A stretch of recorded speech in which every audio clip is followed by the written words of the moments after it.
کل رات گئے بڑی اطمینان بخش خبر آئی، قدر اطمینان بخش خبر تھی جو کہ واشنگٹن سے آئی، جہاں ورلڈ بینک کی ثالثی عدالت نے پاکستان پر ریکوڈک کیس میں $6 ارب جرمانے پر فی الحال عمل درآمد روک دیا۔ یہ ایک وقتی عمل ہے لیکن یہ پاکستان کے سر پر تلوار لٹک رہی تھی۔ اس میں یہ ایک ریلیف ملا ہے، وقتی ریلیف ہے، لیکن یہ ایک بہت اہم اور اطمینان بخش ڈیولپمنٹ تھی۔ سابق chief justice of Pakistan Iftikhar Muhammad Chaudhry نے ریکوڈک میں تانبے اور سونے کی تلاش کے معاہدے کو کالعدم قرار دیا تھا اور پاکستان کو اس بین الاقوامی معاہدے کو توڑنا پڑا تھا، جس کے خلاف پروجیکٹ کا ٹھیکہ لینے والی آسٹریلوی کمپنی ٹیڈیان کوپر عالمی بینک کی ثالثی عدالت میں پہنچی اور پچھلے سال جولائی میں ثالثی عدالت نے غیر ملکی کمپنی کے حق میں فیصلہ دیا اور پاکستان کی اپیل پر اب بھی $6 ارب کا جرمانہ موجود ہے۔ فی الحال اسے مئی 2021 تک مؤخر کیا گیا ہے، لیکن بہرحال یہ ایک بہت ہی سنگین معاملہ ہے۔ یہ معاملہ مکمل طور پہ ٹلا نہیں ہے، یہ پاکستانیوں کو اچھی طرح سے پتہ ہونا چاہیے۔ یہ صرف ایک وقتی ریلیف ہے جو کہ ہمیں حاصل ہوا ہے، کیونکہ یہ وہ معاملہ ہے جس پر آپ اندازہ لگائیں کہ پاکستان پر اگر ہم پاکستانی روپوں میں دیکھیں 1000 ارب روپے جرمانے کی تلوار ہم پہ لٹک رہی ہے۔ جی ہاں، یہ جرمانہ اگر ہم $6 بلین کو گریں گے تو 1000 ارب روپے کی جرمانے کی یہ رقم، یہ اتنی رقم ہے جو ہمارے IMF کے پورے بیل آؤٹ پروگرام کے برابر ہے بالکل، یعنی جو ہم IMF سے لے رہے ہیں یہ اکٹھا ہم پر جرمانہ ہوا صرف اس سپریم کورٹ آف پاکستان کے کیس کی وجہ سے، اور وہ ان کیسز کی وجہ سے، ان معاملات کی وجہ سے جس کی سربراہی جسٹس افتخار محمد چودھری کر رہے تھے۔ وزیر اعظم عمران خان کہتے ہیں کہ ریکوڈک میں $6 ارب کا جرمانہ ہی نہیں ہوا، بلکہ دنیا کی دیگر بڑی مائننگ کمپنیز نے بھی قانونی جھنجٹ سے بچنے کے لیے اب پاکستان نہ آنے کا فیصلہ کیا ہے یا وہ پاکستان آنے سے بہت گھبراتی ہیں۔ ریکوڈک کا کیس ہوا، پاکستان کے اوپر $6 ارب کا فائن ہو گیا، ڈیمیجز ہو گئے۔ کتنا پاکستان کو نقصان کیا؟ اس سے یہی نہیں ہوا کہ اتنی ایک بڑی کمپنی پاکستان میں نہیں آئی، اس سے یہ ہوا کہ اور بھی جو مائننگ کمپنیز نے پاکستان آنا تھا وہ بھی نہیں آئی پاکستان۔ جب انہوں نے دیکھا کہ ادھر لٹیگیشن ہوگی تو وہ بھی نہیں آئے۔ میں جب امریکہ میں تھا تو مجھے میسج آئی کہ جس کمپنی کو ایوارڈ ہوا ہے بیرک گولڈ، ان کا جو چیئرمین ہے وہ میرے سے بات کرنا چاہتا ہے۔ تو اس نے مجھے ہم یہ ابھی نیگوسیشنز چل رہی ہیں، ہم کوشش کر رہے ہیں کہ وہی واپس آ کے پاکستان میں کام کریں۔ تو وہ مجھے کہتا کہ کیا آپ کو اندازہ ہے کہ دنیا میں، ایشیا میں نہیں، دنیا میں جو سونے کے ریزروز آپ کے پاس ہیں دنیا میں سب سے زیادہ ہیں اور بہتر ہیں۔ اب بہرحال یہ ورثے میں ملا عمران خان حکومت کو، یہ بھی ایک اہم معاملہ ہے۔ اب حکومت اس عدالتی اور قانونی تصفیے سے کسی صورت سے بچنے کے لیے پوری ریاست سر توڑ کوششیں کر رہی ہے کہ اس معاملے کا کوئی مذاکراتی حل ڈھونڈا جائے، اور جس کمپنی کو پہلے ٹھیکہ دیا گیا تھا اس سے ہماری اطلاعات کے مطابق اب ایک بیک ڈور ابتدا کی گئی ہے۔ پاکستان کے چوٹی کے بزنس ٹائکونز جو ہیں وہ حکومت کے ساتھ مل کے اس پورے مرحلے کو ڈیل کرنے کی کوشش کر رہے ہیں۔ آؤٹ آف کورٹ مسئلہ ہو، پاکستان کی بزنس لیڈرشپ، پاکستان کی جو سیکیورٹی لیڈرشپ ہے، پاکستان کی جو سیاسی لیڈرشپ ہے، سب مل کے ظاہر ہے کہ پاکستان کی قومی سلامتی کے لیے، پاکستان کی معیشت کے لیے بہت ہی سنگین معاملہ ہے اور بہرحال اس سے جان بھی چھڑانی ہے۔ اور پھر جو ہمارے ماشاءاللہ یہ ذخائر ہیں جس کی بنیاد پر یہ ساری چیز ہوئی تھی، ان کو بھی پھر ایکسپلور کرنا ہے اور پھر انٹرنیشنل کمپنیز کو یا پھر ہماری لوکل کمپنیز کو مل کے اس سلسلے میں ایک بہت بڑا کام کرنا ہے۔ یہ بھی ایک بہت بڑا قومی مشن ہے۔ یہ بہت ہی انتہائی سنگین صورتحال پیدا ہوئی ان کئی فیصلوں میں سے ایک فیصلے کی وجہ سے جو سابق چیف جسٹس جناب جسٹس افتخار محمد چودھری کے فیصلے تھے، جن میں آج کئی فیصلے پاکستان پر ایک بہت بڑا بوجھ ثابت ہو رہے ہیں۔ قومی خزانے کو 8 آنسو رونے پڑ رہے ہیں ان فیصلوں کی وجہ سے۔ افتخار چودھری نے ریکوڈک کیس سمیت قوم کو جو دکھ دیے ہیں، اس میں ریکوڈک کیس میں $6 ارب یعنی 10,000 کروڑ روپے کا جرمانہ، اور وہ اب پاکستان کہاں سے دے گا؟ یہ ریکوڈک کے علاوہ دیگر اہم معاہدوں میں سابق چیف جسٹس افتخار محمد چودھری کے فیصلے پاکستان کو بہت مہنگے پڑے۔ ان میں خاص طور پر پاکستان اسٹیل کی نجکاری کا فیصلہ تھا۔ یہ بڑی شاندار نجکاری کا فیصلہ ہو چکا تھا۔ سعودی عرب کی الجمایہ کمپنی پاکستان اسٹیل کی جو پروسیس تھا اس میں وہ بڑی کامیاب رہی تھی۔ یہ کئی $بلین نہ صرف یہ کہ پاکستان اسٹیل کو آگے بڑھانے کے لیے لگاتی، اس میں ایکسپینشن ہوتی، اس میں مزید جابز کریٹ ہوتی ہوتی، حکومت کو ٹیکسز ملتے، پاکستان کی معیشت کو سہارا ملتا. ہوا یہ کہ جیسے ہی یہ نچکاری ختم ہوئی، یہ ظاہر ہے کہ جب سرکاری اور سیاسی لیڈرشپ کے اندر یہ ہمارے ادارے آتے ہیں تو اس کا جو حشر ہوا ہے اس کی وجہ سے آج ہم اربوں کئی ارب روپے روزہ ہر ماہ خرچ کرتے ہیں صرف اس کو برقرار رکھنے کے لیے، اور یہ پورا معاملہ رکا ہوا ہے. اسی دوران ترکی کی کمپنی کارکے کے ساتھ جو رینٹل پاور معاہدہ تھا اس کو بھی سپریم کورٹ آف پاکستان میں جناب افتخار محمد چودھری نے اس کو کالعدم قرار دیا. اس میں بھی پاکستان کو 1.5 سے 2 ارب ڈالر کا جرمانہ ہوا.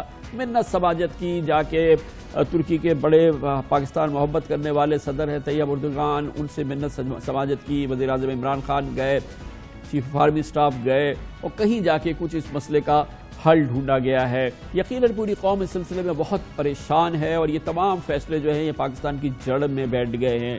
شاید یہی وجہ ہے کہ وفاقی وزیر فواد چودھری کا کہنا ہے کہ پاکستان میں احتساب کا عمل اس وقت تک مکمل نہیں ہو سکتا جب تک افتخار چودھری کو جیل نہ بھیجا جائے. $100 ملین تو اب تک وکیلوں کی فیس میں حکومت پاکستان بھر چکی ہے. پاکستان میں اکاؤنٹیبلٹی مکمل ہی نہیں ہو سکتی جب تک زرداری اور نواز شریف کے ساتھ افتخار چودھری جیل نہ جائے. $100 ملین سے اوپر صرف ہم وکیلوں کی فیسیں دے چکے ہیں باہر. یہ جو ابھی ریکوڈیک کا کیس آیا ہے یہ پہلا کیس ہے جو ابھی آیا ہے. ابھی باقی کیسز کی لسٹ ہے جو آنی ہے. جتنا نقصان اس آدمی نے پہنچایا ہے پاکستان کو یہ قطعی طور کے اوپر نواز شریف اور زرداری سے کم نہیں ہے. فرق یہ ہے کہ ان کے ٹینیور لمبے تھے، اس نے 5-6 سال میں اتنا نقصان پہنچایا ہے جتنا انہوں نے 15-20 سالوں میں نقصان پہنچایا ہے. اگلی جو اکاؤنٹیبلٹی کی جو شرط ہے، یہ کمیشن جو پرائم منسٹر صاحب نے بنایا ہے، میرا خیال ہے یہ بڑا ایک درست سمت کے اوپر ایک قدم ہے. یہ ہر پارٹی کی یہ بات کہتے ہیں، یہ پاکستان کی جو تمام سیاسی جماعتیں ہیں ان کی یہ رائے ہے. پی ایم ایل این کے جناب شاہد خاقان عباسی، خواجہ محمد آصف کا کہنا یہ ہے کہ جناب افتخار محمد چودھری نے کارکے اسٹیل میں ریکوڈیک میں بے پناہ نقصان پہنچایا ہے. نیب کو ان کے خلاف کارروائی کرنی چاہیے. نیب تفتیش کرنا چاہتی ہے. میں اس ملک کا وزیر اعظم رہا ہوں، میں 2 کیس ان کے حوالے کرتا ہوں جو پاکستان کو نقصان ہو چکا ہے. ایک $750 ملین کا کارکے کا کیس ہے، $750 ملین، اور ایک $12 ارب کی لائبلٹی، شاید اس سے بھی زیادہ $15 ارب تک آج پاکستان کو ریکو ڈیک کے معاملے پر نقصان کا خدشہ ہے. تو یہ 2 کیس ہیں جن پر نیب نے کوئی بات نہیں کی.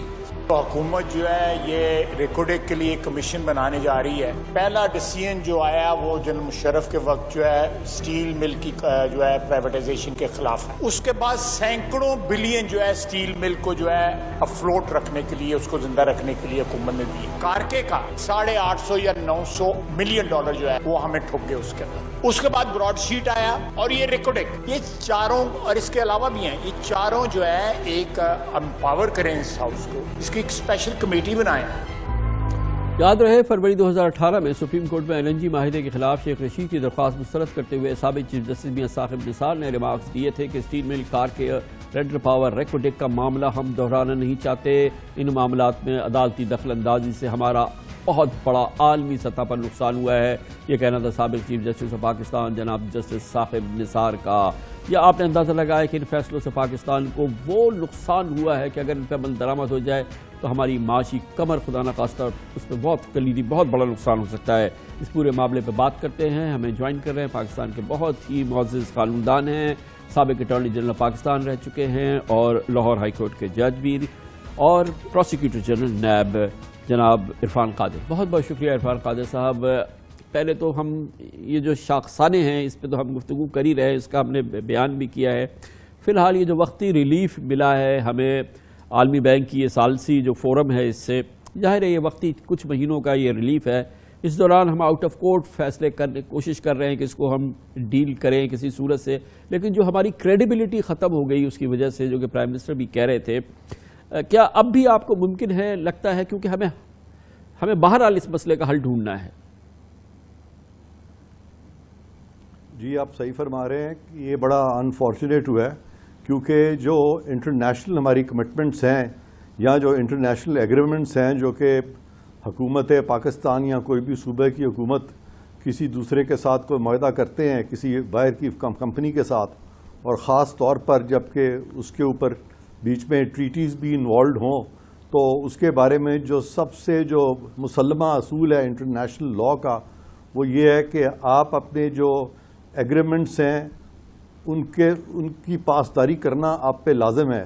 اور یہ ایک ایج اولڈ میگزم ہے لاطینی زبان کا جس کا کہ مخفف ہے پیکٹا سنٹ سرونڈا کہ the agreements and commitments must be kept by the governments. تو یہ بڑا انفارچونیٹ ہے کہ ریاستیں جو ہیں ان کی اگر عدالتیں اس طرح کے کمٹمنٹس میں مداخلت شروع کر دیں جس کا کہ تعلق پاکستان کے فورن ٹریٹیز کے ساتھ یا ریلیشنز کے ساتھ ہو تو یہ عدالتوں کی دخل اندازی بنتی ہی نہیں ہے. انفارچونیٹلی پاکستان میں عدالتوں نے بہت سارے معاملات میں دخل اندازی کی, نہ صرف کہ لیکن عرفان قادری صاحب وہ جتنی بھی کی عدلیہ میں مداخلت کی, مقننہ میں کی, جو اس کی ہمیں کاسٹ دینی پڑ رہی ہے ہماری سیاست کو, ہمارے معاشرت کو, ہمارے ملک کو, وہ تو ہم دے رہے ہیں, مگر یہ تو وہ کاسٹ ہے جو کہ بالکل انبیریبل ہے. یہ $6 بلین کا ایوارڈ ہوا پھر, اور یہ سارے انٹرنیشنل کمٹمنٹس ہم نے بریک کیے. ہم نے پاکستان اسٹیل کی پرائیویٹائزیشن کی, وہ سعودی عربیہ کا گروپ تھا, وہ مڈل ایسٹرن گروپ تھا, وہ آیا تھا, اس کو ہم نے ڈن ہو گئی تھی ہماری ڈیل. پھر یہ کارکے کا پورا معاملہ تھا, وہ ٹرکش کمپنی تھی, وہ ہمارا ایک سوورن ہماری ڈیل تھی. پھر یہ ٹیڈیان کے ساتھ ہمارا ریکوٹیک کا ایک سوورن ڈیل تھی. اور پھر ایک ہی سپریم کورٹ نے ایک ہی چیف جسٹس صاحب کے دور میں, یہ تو صرف وہ واقعات ہیں ان کی چیف جسٹس کے لیڈرشپ کے دوران جو کہ پاکستان کی معیشت آج بے پناہ اس کے بوجھ تلے دبی ہوئی ہے. یہ پورا دور جو تھا یہ بہت ہی ایک مایوس کن دور کہہ سکتے ہیں ہم جسٹس افتخار چودھری کا. یہ آپ بالکل صحیح کہتے ہیں کہ جس قدر انٹرفیئرنس اس دور میں ہوئی ان تمام معاملات میں جن کیسز کا ذکر آپ نے کیا ہے تو اس سے واقعی ملک کا بہت نقصان ہوا. اور میں ابھی بھی بینیفٹ آف ڈاؤٹ تو ہمیں دینا چاہیے سب کو, لیکن ہمیں اس میں فی الحال میں سمجھتا ہوں کہ ایک JIT تو ضرور بننی چاہیے تاکہ تمام لوگ, میں نہیں سمجھتا کوئی فرد واحد کوئی ایک شخص اس میں رسپانسبل تھا, بہت سارے لوگ لگتا ہے جیسے کہ ملوث ہو سکتے ہیں. میں حتمی طور پہ تو نہیں کہوں گا, یہاں تو ان کی ناسمجھی ہو سکتی ہے یا پھر کچھ لوگ واقعی ملوث بھی ہو سکتے ہیں. تو یہ تو ایک JIT بننی چاہیے اور اس میں بڑے ڈیسنٹلی ان سب کا ورشن لیا جائے. جو جج صاحبان تھے جنہوں نے فیصلے کیے کہ انہوں نے اپنی جورسڈکشن سے تجاوز کیوں کیا, انہوں نے اپنی اتھارٹی کو مس یوز کیوں کیا, اور جو وکلاء جو اس وقت ان کی معاونت کر رہے تھے انہوں نے کیا کریکٹ اسسٹنس اس وقت رینڈر کیا, اور جو لوگ حکومت کی طرف سے نمائندگی کر رہے تھے انہوں نے کیا. یا دوسری ایک امپورٹنٹ بات جو میں کرنا چاہتا ہوں کہ عدالت نے کیا اس میں جو اہم لوگ ہیں ان کو پورا موقع دیا یا ان سے پوچھا کہ اس کے کیا کیا ریپرکشنز ہو سکتے ہیں. اور جبکہ اس طرح کے کچھ کیسز پہلے بھی آ چکے تھے, جس طرح کے مجھے یاد ہے ہپکو کا کیس تھا یا ایک SGS ٹیکنا کا کیس تھا, یہ سارے بھی معاملے جو تھے یہ اس پہ بھی عدالتوں کے فیصلے آ چکے تھے. تو ان کو بھی سامنے رکھتے ہوئے کیا اس طرح کا ایڈونچرزم جو ہے اس وقت کی عدالت کو کرنا چاہیے تھا. اور خاص طور پہ جب آپ نے کارکے کا بھی ذکر کیا, آپ نے اسٹیل ملز کی پرائیویٹائزیشن کا جو ایک پروسیس تھا اس میں بھی انٹرفیئرنس کا ذکر کیا, اور اس کے جو ریپرکشنز ہیں وہ جو بھی ہوئے پاکستان کو اس کا بہت زیادہ فائنینشیل لاس, فینومینل لاس ہوا. تو یہ ساری چیزیں جو ہے میں سمجھتا ہوں کہ اس پہ فوری کوئی نہ کوئی JIT جو ہے بننی چاہیے. تو کیا ہم یہ کر سکتے ہیں کہ کوئی لیجسلیشن کریں کہ جب اس طرح کے سوورن ہم ایگریمنٹس کریں یا کانٹریکٹس کریں, انٹرنیشنل کانٹریکٹس کریں, تو ہم جو عدالتی اوورسائٹ ہے اس کو کسی صورت سے اس کو ریسٹرکٹ کریں تاکہ اس قسم کے واقعات نہ ہو سکیں, کیونکہ ان پہ کسی پہ بھی عمل ہو گیا تو ہمارے لیے تو اللہ معاف کرے بہت مصیبت والی کیفیت ہو جائے گی. کہ آئندہ ایسا نہ ہو سکے, پھر انٹرنیشنل جو کمپنیز ہیں ان کو بھی کوئی کانفیڈنس آئے. کامران خان صاحب آپ نے یہ بہت اچھا سجیسٹ کیا ہے لیجسلیشن کا. میں تقریباً کو پچھلے 10-12 سال سے اس طرف اشارہ کر رہا ہوں کہ یہ اس طرح کے جتنے فیصلے ہیں یا تو ان کو عدالتیں ریوزٹ کریں, عدالتوں نے تو کیا نہیں ہے, تو لیجسلیشن کے ذریعے ان کو ایک سمپل لیجسلیشن سے بھی ختم کیا جا سکتا ہے. کیونکہ یہ سارے فیصلے جو ہیں اگر آپ اس کو آئین کے دھارے پہ رکھ کر دیکھیں تو یہ تمام غیر آئینی تھے, اور ایسی لیجسلیشن ہو سکتی ہے جس سے کہ آئین کی پاسداری ہو. کیونکہ کوئی بھی ادارہ جو ہے عدلیہ کو کوئی اختیار نہیں ہے کہ وہ پارلیمنٹ پہ اور یہ مقننہ یا ایگزیکٹو کے اوپر چڑھ دوڑے. لائک وائز ایگزیکٹو عدلیہ پہ نہیں چڑھ دوڑ سکتی. اور اگر اس طرح کی لمٹس اگر ہم نے پھلانگ دی ہیں اور اس میں ملک کا ارباں روپے کا نقصان ہوا ہے تو پھر بڑا ضروری ہے کہ لیجسلیشن، سمپل لیجسلیشن کے ذریعے یہ ہو سکتا ہے اور یہ اچیویبل ہے. 1.5 سے 2 صفحے کی لیجسلیشن آئے گی، یہ سارے فیصلے کل عدم ہو جائیں گے اور یہ تقریباً کل 10 سے 15 فیصلے ہیں مین. یہ تمام فیصلے جو ہیں ایک لیجسلیشن کے ذریعے ان کو ختم کر دینا چاہیے تاکہ یہ جو امبیرسمنٹ ہم فیس کر رہے ہیں اور وہ اگلی تاریخ مئی میں آئے گی شاید یہ ریکارڈ ایکٹ میں، اس سے پہلے ہمیں یہ لیجسلیشن کر گزرنی چاہیے تاکہ ہم اتنی بڑی مشکل سے اور مصیبت سے نکل جائیں. بہت بہت شکریہ جناب عرفان قادر ہمارے ساتھ موجود تھے.